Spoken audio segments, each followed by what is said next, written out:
Ош шаарында өспүрүм кызды зордуктоого шектүү жаран тергөө абагына кармалды. Бул туурасында Ош шаардык милициядан билдиришти. Маалыматка караганда, Ош шаардык сотунун чечими менен 1 айга камакка алынды. Буга чейин Ош шаардык криминалдык милиция кызматы тарабынан өспүрүм кызды зордуктоого шектүү катары 25 жаштагы Ош шаарынын тургуну кармалган.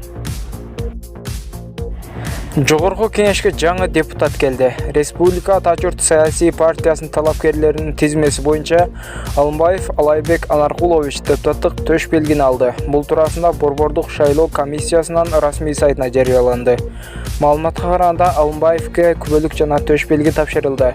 Пархат Тулендибаевдин ордуна келди. Алымбаев 2 айдан ашыгыраак убакытта депутат болушу ыктымал, анткени парламенттик шайлоо 28 ноябрда болот. Андан ары депутаттардын ант берүү аземине чейин депутат болуп иштөөгө акысы бар. Акыйкатчы Током Мамутов кызматтан кетти. Кыргызстандын акыйкатчысы Током Мамутов эйлеген кызматынан кеткен. Бул тууралуу Борбордук шайлоо комиссиясынан билдиришти. Мамутов Бүтүн Кыргызстан партиясынан шайлоого катышаары белгилүү болду. Мыйзам боюнча ал кызматтан кетүүгө милдеттүү. Парламенттик шайлоого Коммунисттер партиясы менен Бүтүн Кыргызстан чогуу барат. Шайлоо 28 ноябрда өтөт.